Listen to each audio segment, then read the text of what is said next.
नमस्कार साथियों, बंधुओं, आप सब लोग कैसे हैं। तो आज मैं आपके साथ इस क्वेश्चन का सवाल और एक स्टोरी के साथ आप लोगों को समझाना चाहूँगी। तो वीडियो पूरा विजिट कीजिएगा और अच्छा लगे तो लाइक, कमेंट एंड सब्सक्राइब जरूर कीजिएगा। हमारे मन में अक्सर इस सवाल आता है कि हर काम भगवान करता है, भगवान के मर्जी के बिना एक पत्ता भी नहीं हिलता। तो फिर ये क्वेश्चन माइंड में आता है कि अगर भगवान की मर्जी से हर चीज़ होता है तो जो हम पाप करते हैं क्या वो भी भगवान की मर्जी से होता है या फिर इसमें हमारा योगदान है। तो इस क्वेश्चन का सवाल का उत्तर मैं बाद में दूंगी। सबसे पहले इस स्टोरी को सुनिएगा। सजन नाम का एक कसाई हुआ करता था। वो क्या करता था, हमेशा हर दिन बकरी को काटता था और उसके पास एक शालिग्राम का भगवान हुआ करता था। वो हर रोज़ उस शालिग्राम भगवान से ही मतलब चिकन का कितना वज़न हो सकता है, 1 केजी, 2 केजी, 2.5 किलो, जितना भी है सारा वो उस शालिग्राम भगवान के द्वारा ही मापता था। एक दिन एक साधु ने इस चीज़ को देखा और उन्होंने कहा कि ये गलत बात है, क्योंकि तुम शालिग्राम भगवान से अपना जो है वो बकरी का मांस के सामने तुम इसको ऐसे कर रहे हो, ये गलत है। तो उन्होंने क्या किया, शालिग्राम भगवान को लेके गए और साधु अपने घर लेके गए। जाके उसको शालिग्राम भगवान जी को उन्होंने दूधों से नहाया। फिर रात को जब वो नींद में गए तो भगवान ने उनको सपने में ये बताया कि तुम ये मुझे कहाँ पे लेके आए हैं, मैं तो उस सज्जन के पास ही ठीक था।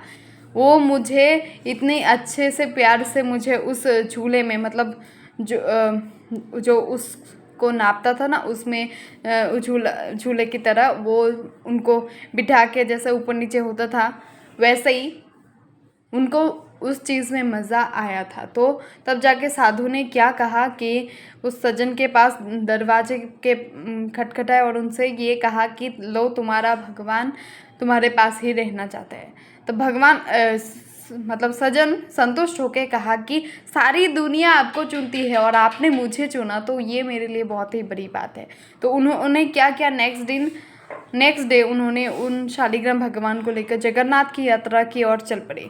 और उसी बीच रास्ते में उन्होंने देखा कि शाम हो गया, अंधेरा है। एक कुटिया पे उन्होंने विश्राम के लिए सोचा। उस कुटिया के सामने ही एक औरत थी और एक औरत सज्जन को देखकर मुग्ध हो गई थी। उनके मन में लालसा हुआ कि वो सज्जन से शादी करे, विवाह का प्रस्ताव रखे थे। फिर सज्जन ने कहा कि मेरी माँ, मैं जगन्नाथ की यात्रा में जा रही हूँ, आप मुझे क्यों मतलब विचलित कर रहे हैं।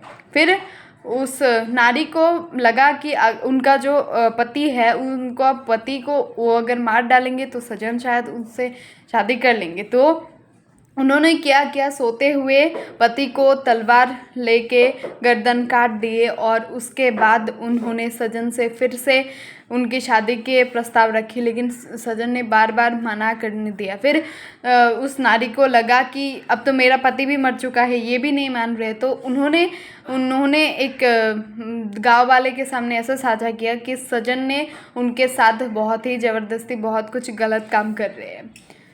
फिर क्या हुआ, गांव वाले ने उन सज्जन को उनका हाथ काट दिया। फिर नेक्स्ट डे जब जगन्नाथ की धाम पहुंचने एक जगन्नाथ ने भेजा किसी एक व्यक्ति को, उस व्यक्ति ने उनको जगन्नाथ जी तक पहुंचाया और जगन्नाथ जी में जब ही उन्होंने हाथ जोड़ के प्रणाम किया तो उनका हाथ लौट गया। तो उन्होंने भगवान से पूछा कि अगर मेरे हाथ ही लौटाने थे तो फिर आपने मेरे हाथों को काटा क्यों। तो फिर भगवान ने कहा कि तुम पूर्व जन्म में एक साधु थे और वो जो नारी थी वो नारी थी गाय, एक गाय, और वो जो कसाई था वो था उनका पति।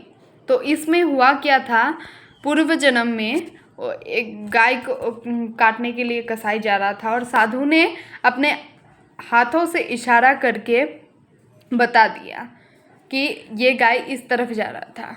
तो इसमें उनका एक बहुत बड़ा गलती है, क्योंकि गाय को बचाने के लिए हमको झूठ बोलना चाहिए, ये न्यायगत है। तो इसमें उनका गलती इसलिए था, इसलिए इस जन्म में वो पत्नी जो गाय थी वो पत्नी बनी और जो कसाई था वो उनका पति बना, और तुमने जो उनको हाथों से दिखाया था, ऐसे निर्देश किया था कि वो उस डायरेक्शन में जा रहे, इसीलिए तुमको इस जन्म में तुमको इसका भोगना पड़ा। लेकिन तुमने पुण्य निष्ठा के साथ मेरी भक्ति की, इसलिए मैंने तुम्हारा हाथ लौटा दिया हो। तो इस स्टोरी से हमको ये सीख मिलता है कि हमारे जो जितने भी पाप पुण्य का कर्म है वो हम खुद सिलेक्ट करते हैं। लेकिन हाँ, ये तब तक ही होता है कि हम पाप पुण्य जो भी है हमारा है, जब तक हम हर चीज़ को अपना मानते हैं। जैसे कि हम दुखों को अपना नहीं मानते कि भगवान ने दिया है, तो फिर सुख जब आए तो भी हमको ये मानना चाहिए कि ये भी भगवान ने दिया है,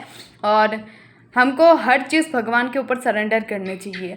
अगर हम ये सोच के मानेंगे, जीवन बिताएंगे कि हमारा तो कुछ भी नहीं है, ये फैमिली जो कुछ भी है मेरे पास, प्रॉपर्टी सारा भगवान का है और मैं खुद भी भगवान का हूँ सबसे पहले, तो हमारे ऊपर जितने भी पाप पुण्य है वो भगवान के हो जाएंगे। लेकिन अगर हम हर चीज़ में अपना अपना भाग बंटवारा करेंगे तो फिर हमारा जो पाप पुण्य है वो भी हमारा ही रहेगा।